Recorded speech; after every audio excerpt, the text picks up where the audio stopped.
আসসালামু আলাইকুম, স্বাগত জানাচ্ছি চ্যানেল আই সংবাদে। এখনকার সংবাদ আয়োজন নিয়ে আপনাদের সাথে আছি মেহরুন্নেসা তাহমিনা। বিস্তারিত সংবাদের শুরুতে জানিয়ে দিচ্ছি সুপার ফ্রেশ ফর্টিফাইড সয়াবিন তেল। সংবাদ শিরোনামগুলো। সন্ত্রাস বিরোধী আইনে জামায়াত শিবিরের রাজনীতি নিষিদ্ধ করে প্রজ্ঞাপন জারি।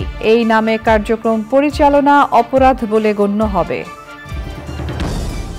দাবি পূরণের পরও শিক্ষার্থীদের আন্দোলনের যৌক্তিকতা নিয়ে প্রধানমন্ত্রীর প্রশ্ন। জাতিসংঘ বা অন্য দেশ সহিংস ঘটনার তদন্ত করতে পারে মন্তব্য।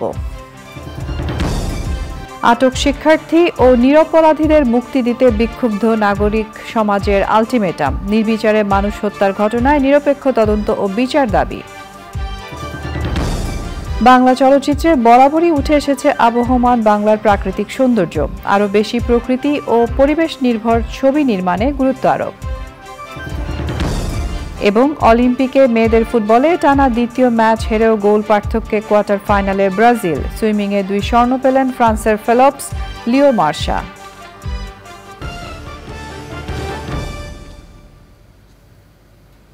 সংবাদ শিরোনামগুলো জানাচ্ছিলাম। এখনকার এই সংবাদ আয়োজন একই সঙ্গে চ্যানেল আই এর ইউটিউব চ্যানেলে এবং চ্যানেল আই এর ওটিটি প্ল্যাটফর্ম আই স্ক্রিনে লাইভ স্ট্রিম হচ্ছে। এবার যাচ্ছে বিস্তারিত প্রসঙ্গে। দেশে জামায়াতে ইসলামী ও ইসলামী ছাত্র শিবির নিষিদ্ধ করা হয়েছে। এ বিষয়ে প্রজ্ঞাপন জারি করেছে স্বরাষ্ট্র মন্ত্রণালয়। এখন থেকে এই নামে কেউ কার্যক্রম পরিচালনা করলে তা অপরাধ বলে গণ্য হবে। বিস্তারিত জানাচ্ছেন রফিকুল বাশার। আওয়ামী লীগ নেতৃত্বাধীন 14 দলের সিদ্ধান্তের 3 দিনের মাথায় নিষিদ্ধ করা হলো বাংলাদেশ জামায়াতে ইসলামী, ইসলামী ছাত্র শিবির ও তাদের অঙ্গ সংগঠনের রাজনীতি। সন্ত্রাস বিরোধী আইন 2019 এর ক্ষমতা বলে তাদের রাজনীতি নিষিদ্ধ করা হয়েছে। এ বিষয়ে জারি করা প্রজ্ঞাপনে নিষিদ্ধের জন্য 3টি কারণ উল্লেখ করেছে সরকার।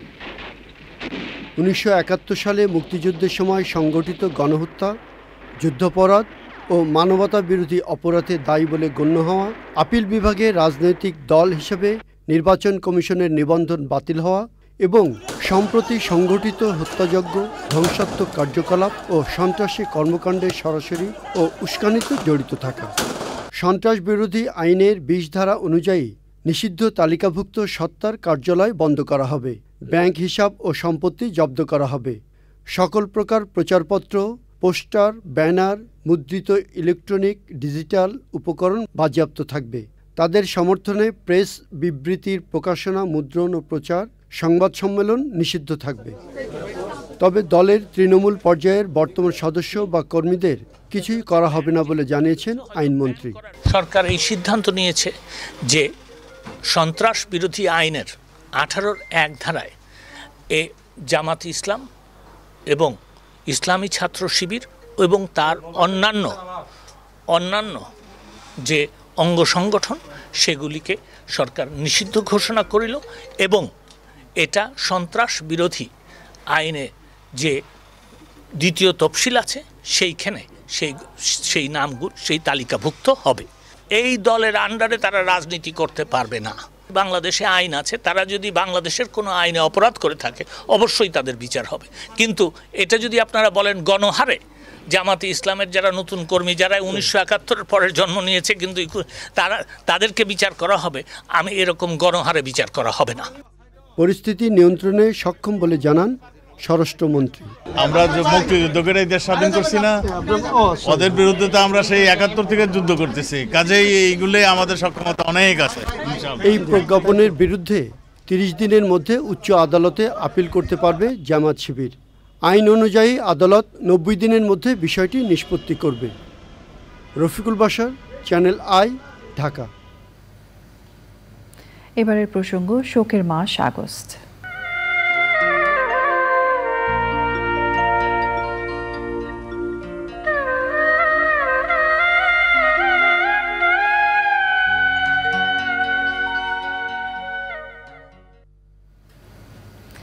নিষিদ্ধ ঘোষিত জামায়াতকে জঙ্গি সংগঠন হিসেবে মোকাবেলা করা হবে জানিয়ে প্রধানমন্ত্রী শেখ হাসিনা আশঙ্কা প্রকাশ করেছেন ওরা আন্ডারগ্রাউন্ড হয়ে ধ্বংস করার চেষ্টা করে যাবে। শোকের মাসের শুরুতে কৃষক লীগ আয়োজিত স্বেচ্ছায় রক্তদান কর্মসূচি ও আলোচনা সভায় প্রধানমন্ত্রী শতভাগ দাবি পূরণ হওয়ার পরেও শিক্ষার্থীদের আন্দোলনের যৌক্তিকতা নিয়ে প্রশ্ন রাখেন। সারা দেশে ঘটে যাওয়া ঘটনা নিয়ে জাতিসংঘ বা অন্য দেশ তদন্ত করতে পারে বলেও জানিয়েছেন প্রধানমন্ত্রী। নীলাদ্রি শেখরের রিপোর্ট। এই মাসে জাতি হারিয়েছে তার শ্রেষ্ঠ সন্তান, স্বাধীনতার স্থপতি, জাতির পিতা বঙ্গবন্ধু শেখ মুজিবুর রহমানকে। প্রথা অনুযায়ী শোকের মাসের শুরুতে কৃষক লীগ স্বেচ্ছায় রক্তদান কর্মসূচি ও আলোচনা সভার আয়োজন করে, যেখানে প্রধান অতিথি হিসেবে যোগ দেন প্রধানমন্ত্রী শেখ হাসিনা। যেখানে দাবি শতভাগ মেনে নেওয়া হয়ে গেছে, সেখানে এই আন্দোলন চালিয়ে যাওয়ার কি যৌক্তিকতা আছে? কার স্বার্থে? স্থাপনাগুলি ভেঙেছিল, ঠিক আছে, কিন্তু যে জীবনগুলি ঝরে গেল, ছোট্ট ছোট শিশুরা গুলিবদ্ধ, আজকে যে সারা বাংলাদেশে এই এতগুলি প্রাণ ঝরে গেল, এ দায় দায়িত্ব কার? যে মা তার সন্তান হারিয়েছে, যে সন্তান যার বাবা হারিয়েছে, তাদের কষ্ট আর কেউ না বুঝুক, আমি তো বুঝি। কারণ আজকে এই আগস্ট মাস আমি তো সেই বাবা মা ভাই সব হারিয়ে সেই ব্যথা বেদনা কষ্ট নিয়ে এই বাংলাদেশে ফিরে এসেছিলাম, নিজের ছোট ছোট বাচ্চাদের মাতৃস্নেহ বঞ্চিত করে। কেন? বাংলাদেশের মানুষের জন্য। প্রধানমন্ত্রী বলেন, আন্তর্জাতিক সংস্থা চাইলে সহিংসতার ঘটনায় তদন্ত করতে পারে। আমি চাই প্রত্যেকটা জিনিসের তদন্ত হোক, কারা এর পিছনে কিভাবে কি ঘটনা ঘটেছে, এবং সেই জন্য আন্তর্জাতিকভাবে জাতিসংঘকে আমি আবেদন করেছি যে তারা তাদের বিশেষজ্ঞ পাঠাক। অন্য কোনো দেশ যদি চায় তারা বিশেষজ্ঞ পাঠাক, কারণ আমি চাই এই ঘটনাগুলির সুষ্ঠু তদন্ত হোক। সে যেই দায়ী থাক তার বিরুদ্ধে ব্যবস্থা নিতে হবে। কারণ আমরা গড়ব আর কেউ এসে খালি ভেঙে সব তাবা করে দেবে আর আমার দেশের মানুষকে কষ্ট দেবে। সাম্প্রতিক সহিংসতায় জামাত শিবির জড়িত থাকার কথা জানিয়ে সরকার প্রধান এদের নিষিদ্ধ করার কথা জানান। সন্ত্রাস বিরোধী যে আইন 2009, সেই আইনের 18 ধারা অনুযায়ী এদেরকে ব্যান করে দেওয়া, কারণ এদের জন্য সামাজিক মর্যাদা না থাকে। হ্যাঁ, এরা তো জঙ্গিবাদী হিসেবে আন্ডারগ্রাউন্ডে যে আবার ধ্বংস করার চেষ্টা করবে, কিন্তু সেখানে ওই জঙ্গি সংগঠন হিসেবে এদেরকে মোকাবেলা করা এবং মানুষকে রক্ষা করার চেষ্টা সকলকে মিলে করতে হবে। কারণ বাংলার মাটিতে জঙ্গির ঠাঁই হবে না, সেইভাবে আমাদের সবাইকে সজাগ থাকতে হবে। পরে কৃষক লীগ নেতাদের স্বেচ্ছায় রক্তদান কর্মসূচি পরিদর্শন করেন প্রধানমন্ত্রী শেখ হাসিনা। Niladri Shekhar, channel I, Dhaka. চলমান আন্দোলনে মৃত্যুর ঘটনার তদন্তে আপাতত নিজস্ব বিচার বিভাগীয় তদন্ত কমিশনের উপরই আস্থা রাখতে চায় বাংলাদেশ। আন্দোলনের সবশেষ পরিস্থিতি জানাতে 23 দেশের কূটনীতিকদের ব্রিফ করার পর পররাষ্ট্র সচিব সাংবাদিকদের বলেন, জাতিসংঘ সহ একাধিক উন্নয়ন সহযোগী দেশ তদন্তে সহযোগিতা করতে চাইলেও তাদের কাছ থেকে সুনির্দিষ্ট কোনো প্রস্তাব পায়নি ঢাকা। পান্থ রহমান জানাচ্ছেন বিস্তারিত। কোটা আন্দোলনে সহিংসতা, মৃত্যু ও ক্ষয়ক্ষতির তথ্য জানতে আগ্রহ প্রকাশ করা দেশগুলোর প্রতিনিধিদের কাছে সর্বশেষ পরিস্থিতি তুলে ধরতে রাষ্ট্রীয় অতিথি ভবন পদ্মায় ব্রিফিংয়ের আয়োজন। তথ্যপাত্র আর ভিডিও ফুটেজ সহ 23 দেশের প্রতিনিধিদের কাছে পরিস্থিতি তুলে ধরেন পররাষ্ট্র সচিব। ক্লোজ ডোর বৈঠকের পর সাংবাদিকদের সঙ্গে কথা বলেন পররাষ্ট্র সচিব। লেটেস্ট যে সমস্ত আপডেটস আছে সেইগুলা তাদেরকে আমরা আজকে তুলে ধরেছি, এবং কিছু ভিডিও যেগুলো আমাদের হাতে এসেছে এবং ইংরেজিতে যেগুলো আমরা পেয়েছি বিভিন্ন সোর্স থেকে সেগুলো দেখিয়েছে, এবং বিশেষ করে আমাদের র্যাবের ব্যাপারে কিছু ভিডিও আছে যেগুলো নাকি প্রমাণ করে যে র্যাব হেলিকপ্টার থেকে কোনো গুলি করেনি। তারপরে আমাদের বিজিবির কিছু ভিডিও আমাদের হাতে এসেছে। বেশ কয়েকটি দেশের রাষ্ট্রদূতরা যে চিঠি লিখেছিলেন মাননীয় পররাষ্ট্রমন্ত্রীকে, সেই চিঠি কিন্তু আমরা লিখিত জবাবও দিয়েছি, এবং সেই জবাবে কিন্তু উই হ্যাভ অ্যাড্রেসড তাদের যেই সমস্ত ইস্যুগুলো আছে। এখন তারা যেটা বলছে যে আমাদের যে অ্যারেস্টের সংখ্যা, এগুলো নিয়ে তারা একটু আছে। এই আন্দোলন নিয়ে দেশে বিদেশে গুজব ছড়ানোর অভিযোগ তুলে কূটনীতিকদের কাছে সঠিক তথ্য তুলে ধরার কথা জানান সচিব। জাতিসংঘের থেকে তারা বলেছে, কিন্তু কোনো স্পেসিফিক কিছু না, এটা তো একটা ঢালাও একটা প্রস্তাব।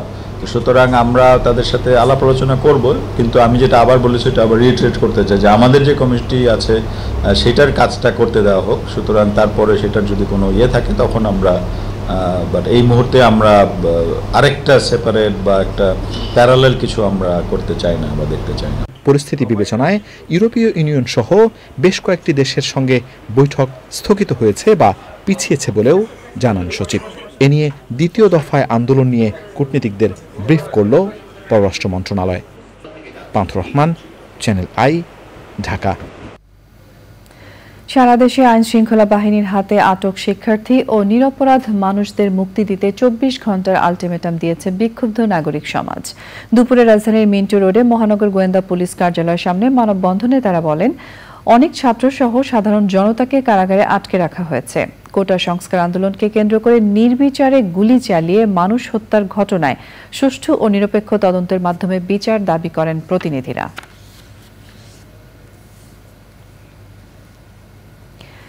কোটা সংস্কার আন্দোলনকে ঘিরে প্রতিটি হত্যার দ্রুত বিচার দাবি করেছে সম্মিলিত সাংস্কৃতিক জোট। সরকারকে সুষ্ঠু তদন্ত করে প্রকৃত অপরাধীদের বিরুদ্ধে ব্যবস্থা নিতে হবে। বিকেলে শাহবাগে জোটের মানববন্ধন থেকে এই দাবি করা হয়েছে। সংস্কৃতিজনেরা বলেন, সরকার এই নির্মম পরিস্থিতির দায় এড়াতে পারে না। ইফতেখার উদ্দিনের রিপোর্ট। কোটা আন্দোলনকে কেন্দ্র করে প্রতিটি হত্যাকাণ্ড ও নাশকতার বিচার দাবিতে শাহবাগে সম্মিলিত সাংস্কৃতিক জোটের মানববন্ধন। আন্দোলনকে কেন্দ্র করে যারা নিহত হয়েছেন তাদের হত্যার বিচার বিভাগীয় তদন্তের দাবি জানান সংগঠনটির নেতারা। দায় আমাদের সবাইকে নিতে হবে।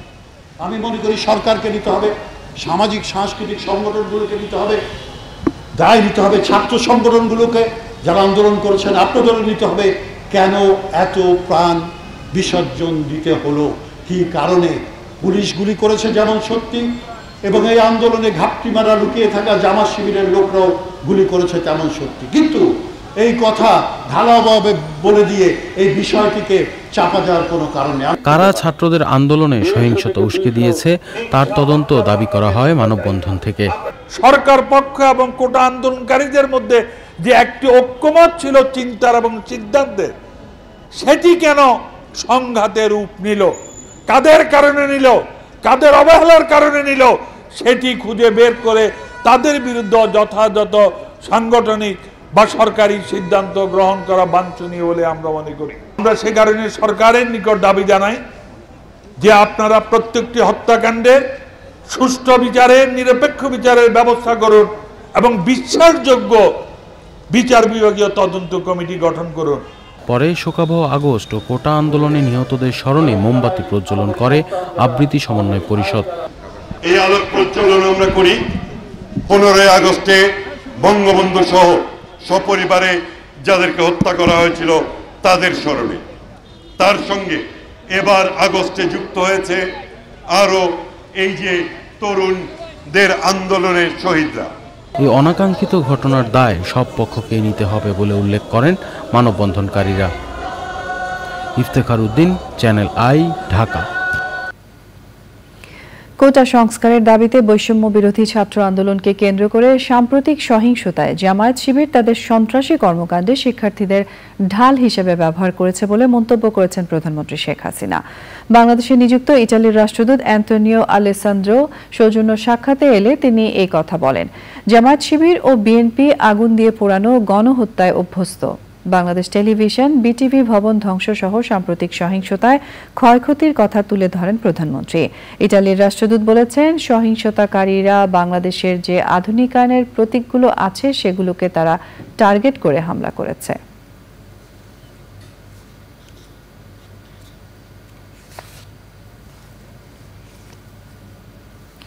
সরাসরি ঢাকা জেদ্দা ফ্লাইট চালু করেছে ইউএস বাংলা এয়ারলাইন্স। 436 আসনের ইউরোপের এয়ারক্রাফট দিয়ে প্রতিদিন এই রুটে ফ্লাইট পরিচালনা করবে এয়ারলাইন্সটি। রুট উদ্বোধন করে বিমানমন্ত্রী ফারুক খান বলেছেন, বর্তমান সরকার বেসামরিক বিমান চলাচল খাতকে অগ্রাধিকার দিয়ে নানা উন্নয়নমূলক কাজ করেছে। চকর মালিথা রিপোর্ট। দেশের অন্যতম বেসরকারি এয়ারলাইন্স ইউএস বাংলার আন্তর্জাতিক 13তম রুট ঢাকা জেদ্দা ফ্লাইটের আনুষ্ঠানিক উদ্বোধনী অনুষ্ঠান বৃহস্পতিবার বিকেলে রাজধানীর একটি হোটেলে। অনুষ্ঠানে উপস্থিত এভিয়েশন সেক্টরের গুরুত্বপূর্ণ ব্যক্তিরা কথা বলেন বেসরকারি উড়োজাহাজ খাত নিয়ে। সবসময় আমরা যাত্রী পরিবহনের সক্ষমতা বৃদ্ধি করার জন্য এবং যাত্রী সেবার উন্নয়নের জন্য আমরা সচেষ্ট আছি। রপ্তানি খাতের অন্যতম সহায়ক বেসরকারি হেলিকপ্টার সেক্টরের নানা সমস্যার কথা তুলে ধরেন এয়ার অপারেটর অ্যাসোসিয়েশন অব বাংলাদেশের সেক্রেটারি।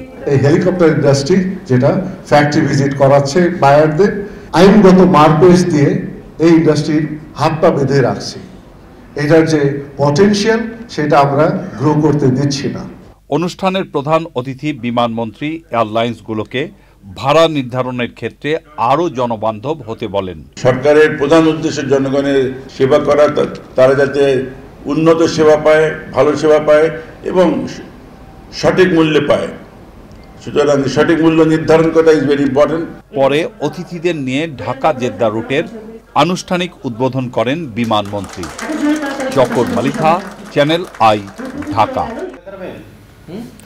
চলচ্চিত্রে শুধু মানুষের জীবনের প্রতিচ্ছবি ফুটে ওঠে না, পারিপার্শ্বিক পরিবেশ প্রকৃতিও চিত্রায়িত হয় রঙিন সেলুলয়েডের পর্দায়।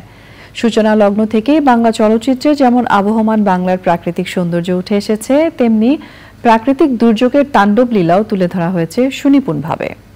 তবে জলবায়ুর পরিবর্তনের বিরূপ প্রভাব মোকাবেলায় সচেতনতা সৃষ্টিতে আরও বেশি প্রকৃতি ও পরিবেশ নির্ভর চলচ্চিত্র নির্মাণ জরুরি। বাংলা চলচ্চিত্রে প্রকৃতি নিয়ে সাবরিনা হাসানের প্রতিবেদন।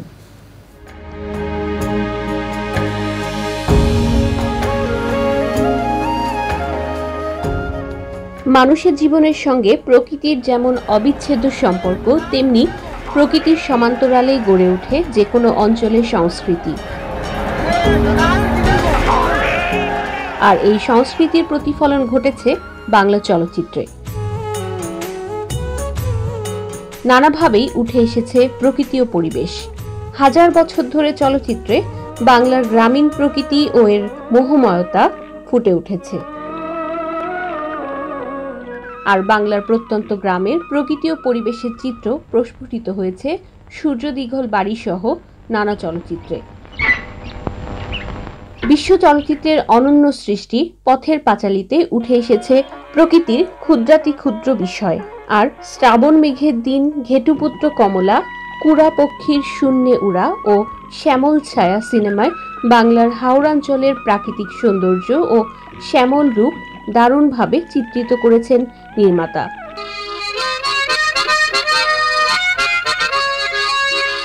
নদীমাতৃক বাংলার প্রকৃতিকে প্রাধান্য দিয়ে নির্মিত হয়েছে পদ্মা নদীর মাঝি, তিতাস একটি নদীর নাম, পদ্মপুরাণ, হালদা, চিত্রা নদীর পাড়ে সিনেমা।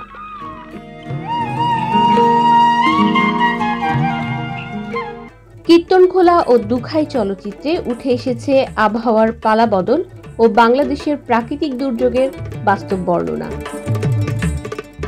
এছাড়াও সারেং বউ, বেহুলা, লাল শালু, মাটির ময়না, লালন, মনের মানুষ, ধীরে বহে মেঘনা সহ অসংখ্য চলচ্চিত্রে ফুটে উঠেছে বাংলার নির্মল প্রকৃতি।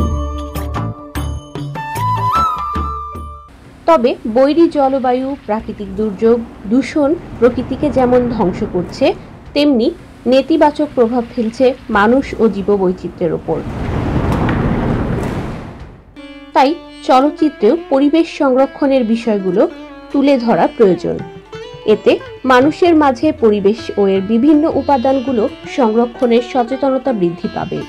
এমন পরিস্থিতিতে বিনোদনের পাশাপাশি বাংলা চলচ্চিত্র হতে পারে প্রকৃতি সংরক্ষণের অন্যতম বার্তাবাহক। সাবরিনা হাসান, প্রকৃতি ও জীবন ডেস্ক, চ্যানেল আই। এবারে রয়েছে আই স্পোর্টস।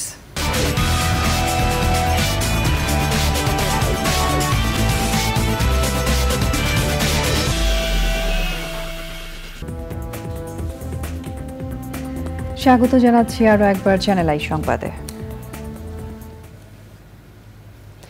কোটা সংস্কার আন্দোলনের ৬ সমন্বয়ক মুক্তি পাওয়ায় সন্তোষ প্রকাশ করেছেন রিট আবেদনকারী ও তার আইনজীবীরা। তবে কোন আইন বলে তাদের হেফাজতে রাখা হয়েছিল, এই উত্তর তারা জানতে চান আদালতের মাধ্যমে। একই সাথে বিক্ষোভকারীদের উপর প্রাণঘাতী বুলেট না ছোড়ার বিষয়টিরও নিষ্পত্তি চান রিট আবেদনকারী। এদিকে হাইকোর্ট বেঞ্চের একজন বিচারপতি অসুস্থ থাকায় বৃহস্পতিবারও রিটের শুনানি হয়নি।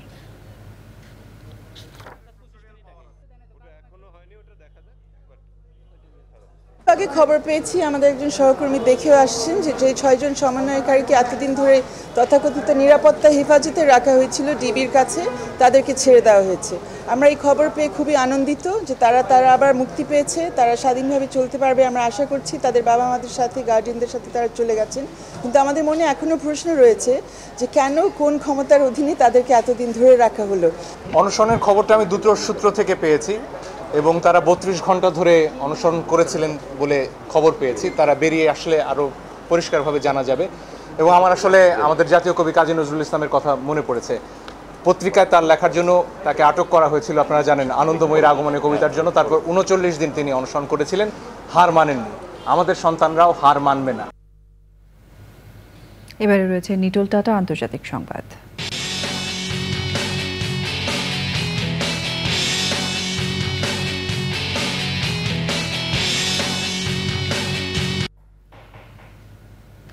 ফিলিস্তিনের স্বাধীনতাকামী সংগঠন হামাসের প্রধান ইসমাইল হানিয়ার জানাজার নামাজ হয়েছে। তেহরানে ইরানের সর্বোচ্চ নেতা আয়াতুল্লাহ আল খামেনি তার জানাজার নামাজ পড়ান।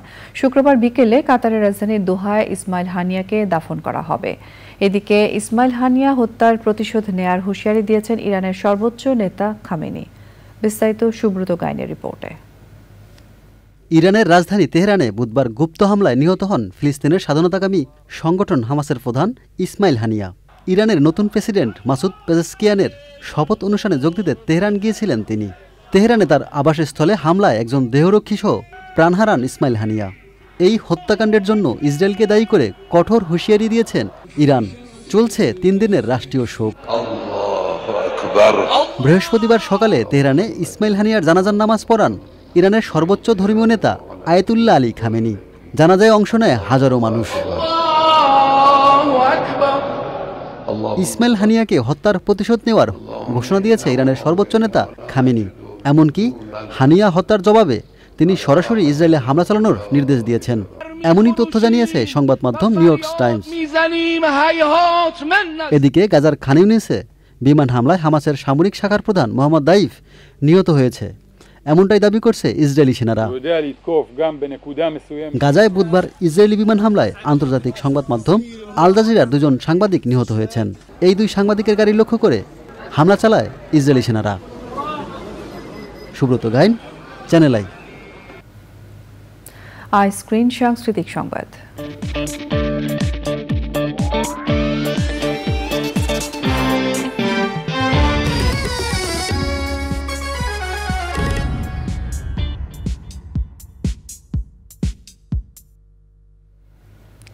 দেশের সংস্কৃতি জগতের সূতিকাগার বাংলাদেশ টেলিভিশন বিটিভির ক্ষয়ক্ষতি মেনে নিতে পারছেন না সংস্কৃতিজনরা।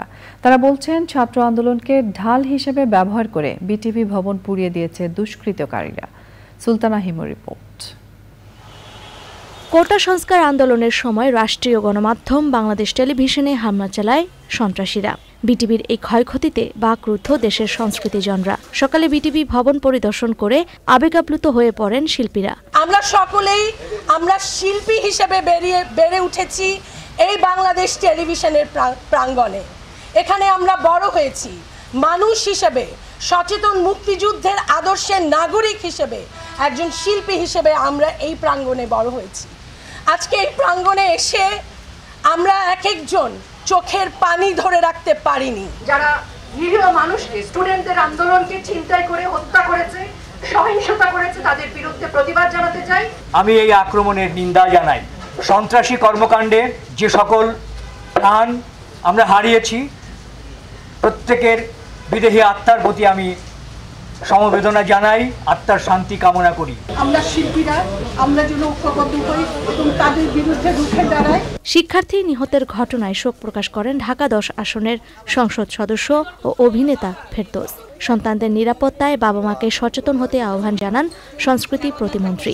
আগস্ট মাসের সাথে এখন নতুন সংযুক্ত হলো আরেকটি শোকের মাস, জুলাই মাস।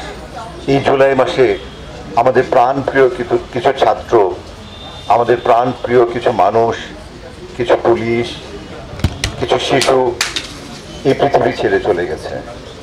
তাদেরকে অন্যায়ভাবে মারা হয়েছে। আমি অনুরোধ জানাচ্ছি সকল শিক্ষকদের, সকল অভিভাবকদের, আপনাদের সন্তানকে আপনারা ঘরে ফিরিয়ে নিয়ে যান। ছাত্র আন্দোলন নস্যাৎকারী অপশক্তির বিরুদ্ধে জনগণ সোচ্চার হবে এমনটাই প্রত্যাশা তাদের। Sultana Himu, channel I, Dhaka. এবারে রয়েছে জয় বানানা ফাইবার মেশিন সিল্ক সিটি সংবাদ।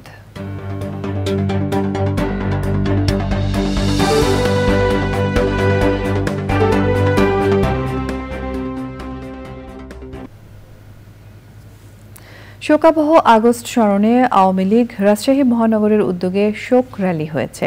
র্যালিটি মহানগর আওয়ামী লীগের দলীয় কার্যালয়ের সামনে থেকে বের করে গুরুত্বপূর্ণ সড়ক প্রদক্ষিণ শেষে আবারও দলীয় কার্যালয়ে এসে শেষ হয়। আওয়ামী লীগ সভাপতি মণ্ডলীর সদস্য ও রাজশাহী সিটি কর্পোরেশনের মেয়র এএইচএম খায়রুজ্জামান লিটনের নেতৃত্বে র্যালিতে উপস্থিত ছিলেন রাজশাহী মহানগর আওয়ামী লীগের সভাপতি বীর মুক্তিযোদ্ধা মোহাম্মদ আলী কামাল, সাধারণ সম্পাদক ডাবলু সরকার, মুক্তিযোদ্ধা কমান্ডার ডাক্তার আব্দুল মান্নান ও নেতাকর্মীরা।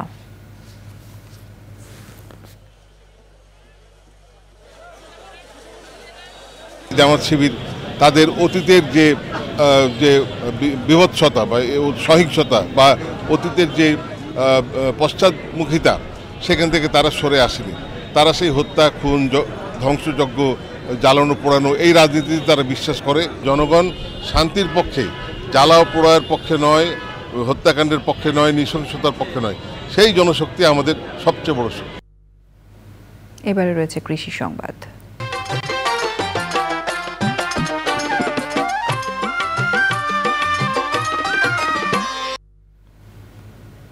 লক্ষ্মীপুরের মেঘনা নদীতে অবাধে চলছে বাগদা চিংড়ি, রেণু পোনা শিকার। ধ্বংস হচ্ছে 200-রও বেশি বিভিন্ন প্রজাতির মাছের পোনা।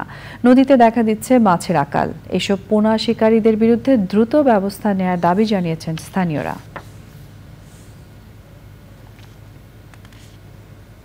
প্রকৃতি সংবাদ।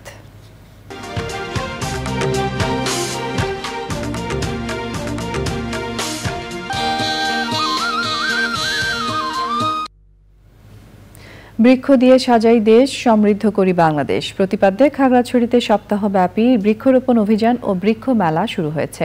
খাগড়াছড়ি পৌর টাউন হলে মেলার উদ্বোধন করেন পার্বত্য চট্টগ্রাম বিষয়ক প্রতিমন্ত্রী কুজেন্দ্রলাল ত্রিপুরা। অনুষ্ঠানে খাগড়াছড়ি জেলা প্রশাসক মোহাম্মদ শহীদুজ্জামান, পুলিশ সুপার মুক্তাধর ও বিভাগীয় বন কর্মকর্তা মোহাম্মদ ফরিদ মিয়া ও অন্যরা উপস্থিত ছিলেন।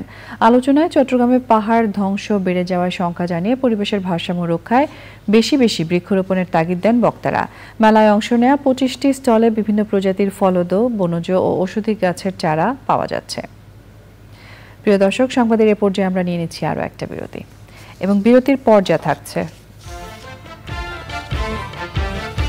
গোপালগঞ্জের মকসুদপুরে বাস চাপায় 2 সহোদর সহ 4 জন নিহত, গুরুতর আহত একজন হাসপাতালে।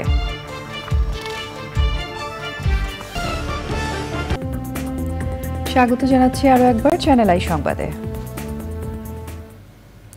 ঢাকা বরিশাল মহাসড়কের গোপালগঞ্জের মকসুদপুরে ডোমরাকান্দি এলাকায় বাসের চাপায় 2 ভাই সহ 4 জন নিহত ও একজন আহত হয়েছেন। বৃহস্পতিবার সন্ধ্যায় ডোমরাকান্দি একটি হোটেলের সামনে এই ঘটনা ঘটে।